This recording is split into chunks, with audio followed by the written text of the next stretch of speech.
Hey, good morning. I want to take a few minutes just to talk a little bit about the topic for the week, especially in the activity you're going to read about social media. It's the assignment having to do with popular websites, popular personal websites. Social media is kind of taken off. In fact, I'm using a social media site right now to record this video. I'm using YouTube to record me, hi, talking to you, um, kind of as if we could see each other and converse face to face. So, you know, being able to share our lives, being able to share who we are has really kind of started to take off in society. Facebook, Twitter, YouTube. I mean, before a couple years ago, it was MySpace was the big thing, and these social sites are intended or were created to really be places for people to connect, to be able to talk with each other, be able to share photos, be able to share their videos they make, like we're doing here, and just a way to communicate with one another a little more quickly than regular snail mail, like we call it, um, a little more interactively than just a phone call. And personally, I didn't jump on the MySpace bandwagon way back when, but I did start using Facebook. And I started using Facebook as a little experiment for one of the classes I was teaching. We were kind of checking out some of the new media that was available. And I started Facebook and then I ignored it for about a year. And I got back on just to kind of see what was happening and found several of my old high school friends.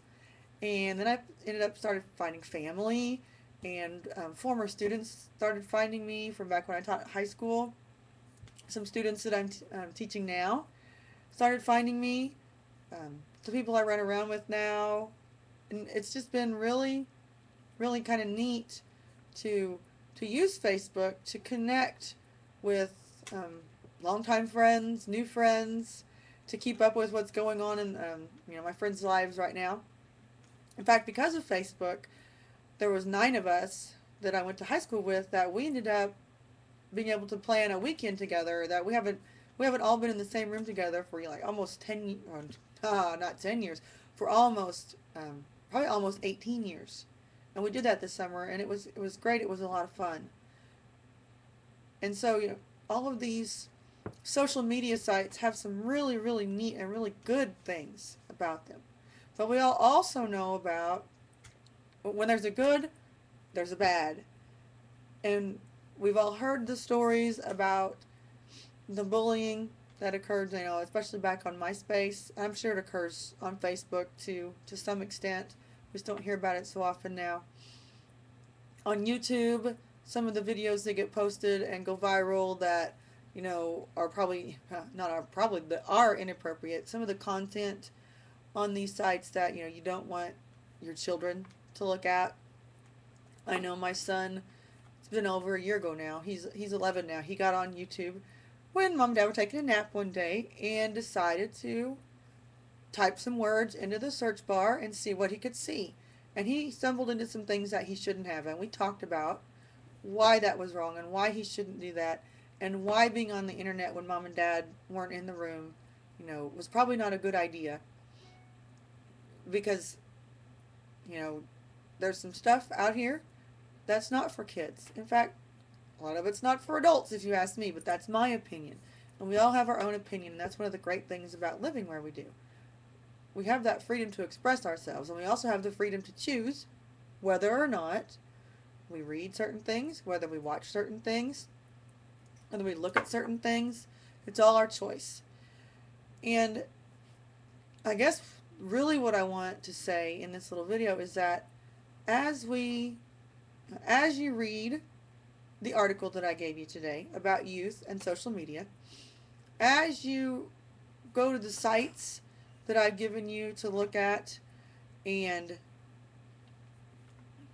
browse through and read some of the posts that are put there, I really want you to think, what's good about these sites? What's bad about these sites? What's how can they be used to benefit education? I mean, can they be used in the classroom? Really? Are they valuable classroom technologies, or is this just a bandwagon thing that, oh, well, we got to use this, we got to use social media because it's going to do this and this and this? What good are they?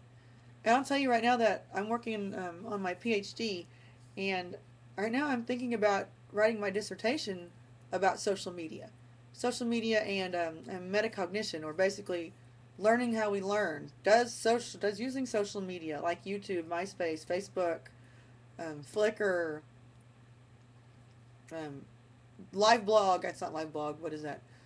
I can't remember the name now. Um, but do all these social media, does this type of social media and using these platforms help us with learning how to learn, figuring out how we learn, and helping us learn better? And so I'm really, really interested in this topic of social media. And I want to know, when you do reflect on the paper, on what you've read and what you've discovered as you've gone through, I really, really want you to put some thought into your reaction to these sites, to this trend. I don't just want you to, kind of tell me what I already know, I guess. I don't, want a summary of the sites that you visited and this was neat because, no, I really, really want some thoughts about, I'm sure you have an opinion right now before you even read the article or look at the sites, because some of them you probably may not have ever been to. There's a few on there that I had never been to, so I kind of had fun looking around and seeing what was there. So this is some of this is going to be new to you, and you had an opinion before you started. I know in your introduction, some of you have said that you're Facebook junkies, just like I am. If you're my friend now, you'll see that I tend to be on Facebook too much, which, oops, I'm going to have to curb that when my classes start in a couple of days. But, I had an opinion when I first started about what I thought of all the social media. And I enjoy Facebook because it's allowed me to connect with some old friends. Like I said, we planned a reunion, and we're planning our high school reunion for next year. A lot using that media. But there's others I don't like. I'm not a big fan of Twitter. Um, I haven't figured out its value yet. Maybe one of you will have a bright idea and can tell me the value of Twitter. I've read some ideas about using Twitter in the classroom. It made me think, well, that's pretty feasible. That might be a possibility.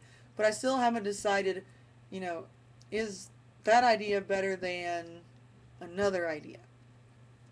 So I had an opinion about social media before I started my work in my PhD, before I started looking up articles and thinking about my dissertation.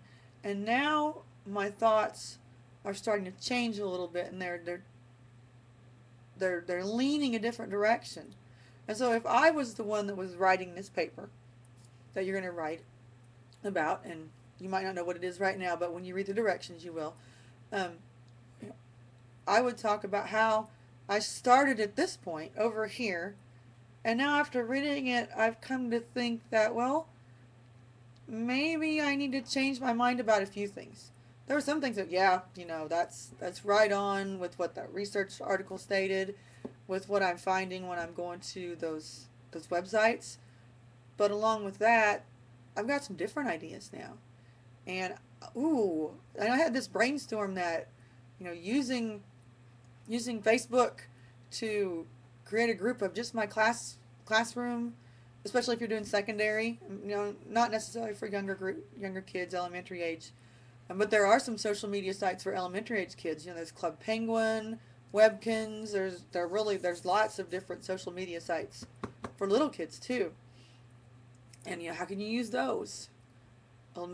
Bad thing with the kids ones, a lot of them are subscription based, so that kind of limits us. But just thinking about the whole realm of social media, and when you react